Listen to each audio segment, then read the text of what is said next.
Florencio. ¿Qué tal, Carlos? Buenos días. ¿Qué tal? Muchísimas gracias por recibirnos. La verdad que me hace especial ilusión que aquí donde me ves todo enclenque, yo colaboré con las brigadas antiincendios en el Polo Sur.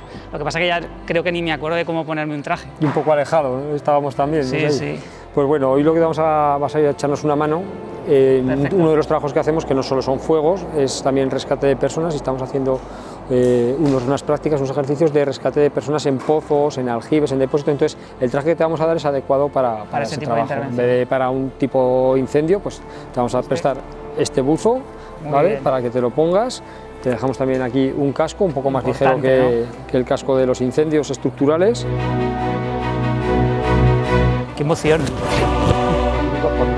Nos llega un aviso de un espacio confinado, que hay alguien dentro, una víctima dentro del espacio.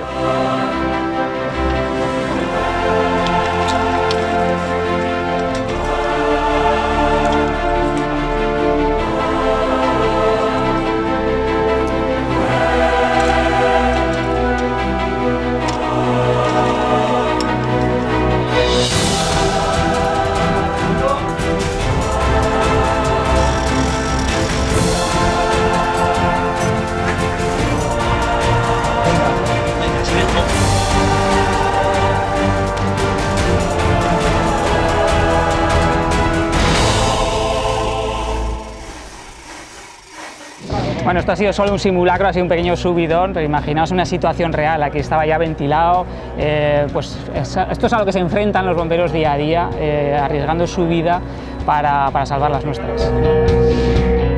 César García Hernández es ingeniero industrial, profesor e investigador en el Instituto de Investigación en Ingeniería de Aragón. También coordina el proyecto europeo SAFED en la Universidad de Zaragoza.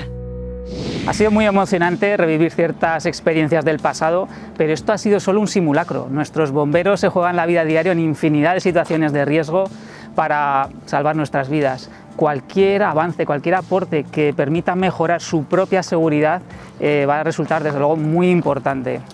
César, vosotros investigáis herramientas que puedan guiar, ayudar a los bomberos a intervenir de manera más eficaz, más segura en situaciones de riesgo. Eso es, Carlos. Lo que intentamos es utilizar lo que la tecnología nos va ofreciendo para aportar nuestro granito de arena en este tipo de situaciones. Y, por ejemplo, utilizamos imágenes grabadas a alta velocidad con vídeo de high speed, o imágenes de 360 grados para ofrecer el punto de vista interior de un edificio cuando hay que hacer un rescate justo en el momento anterior, imágenes subjetivas, imágenes térmicas.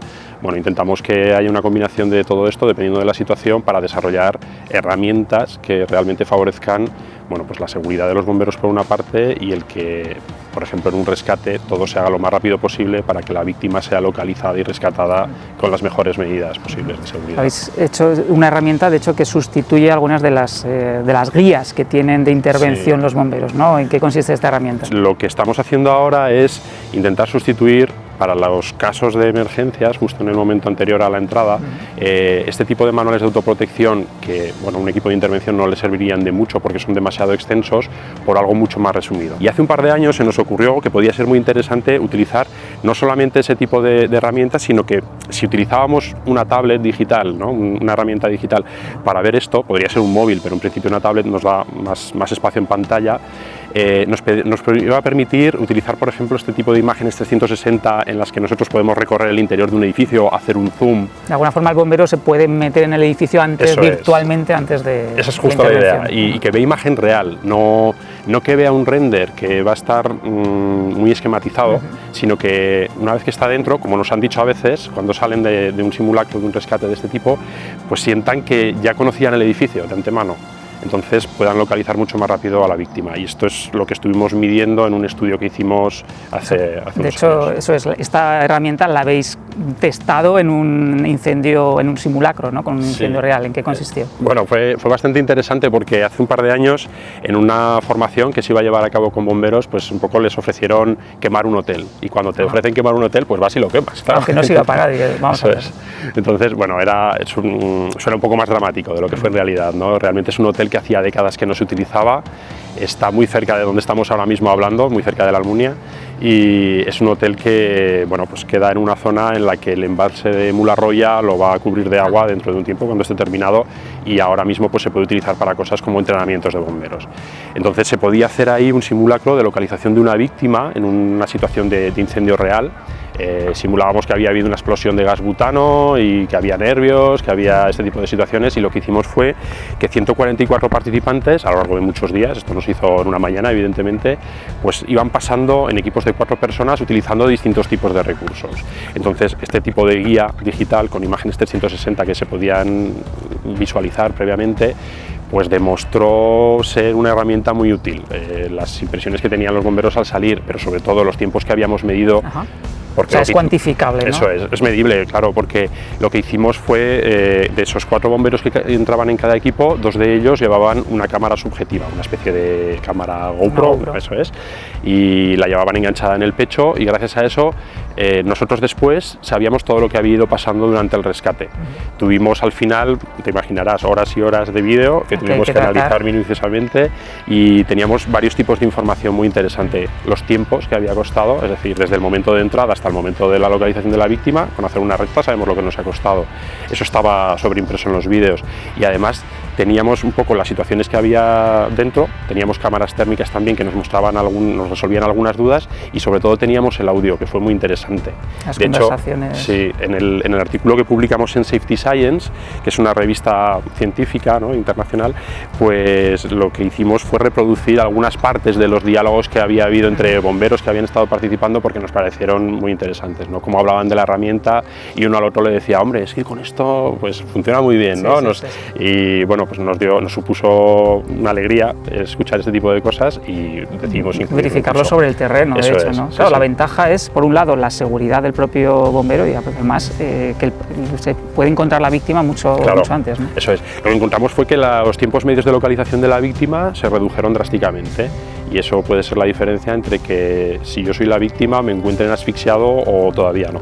Trabajáis en otro tipo de herramientas también, creo que tenéis un proyecto europeo en el que desarrolláis herramientas para formar, para la formación de los bomberos. ¿En qué consisten? Eso es, ahí también estamos investigando, es un proyecto europeo que se llama SAFED, escrito, y bueno, en este proyecto europeo lo que estamos tratando es de utilizar este tipo de vídeo de alta velocidad, por ejemplo, que te comentaba antes, para ver cómo es una reacción pues muy violenta, que por ejemplo puede ser la que sucede cuando tratamos de apagar un incendio en una sartén con aceite hirviendo, ¿no?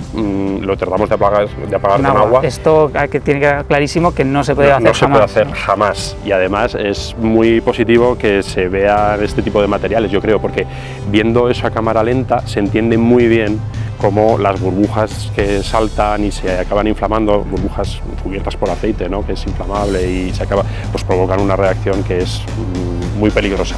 Entonces lo hicimos en un laboratorio en Caspe, en el laboratorio del fuego, con los bomberos de allí, con David Garcés, José Luis Calvete, sus compañeros de allí, con todas las medidas de seguridad del mundo, y bueno, el resultado fue bastante impresionante, y es uno de los primeros vídeos que hemos aportado al proyecto SAFED y que bueno, pues estamos ya difundiendo. Las intervenciones, has hablado de edificios, pero creo que trabajáis también en mejorar posibles intervenciones en otro tipo de edificaciones, de construcciones, sí, ¿no?, en rescates verticales. Sí, una de las cosas que estamos haciendo últimamente también es subirnos a muchos metros de altura en un aerogenerador, por ejemplo, que tiene la nacelle, ¿no?, la cabina, a unos 80 metros de altura, y simulamos que haya habido un accidente y vemos cuál es la mejor manera de hacer el rescate. No es fácil poder ir con cientos de bomberos allí y que todos puedan subir, porque los permisos para poder acceder, todos los controles de seguridad son muy drásticos.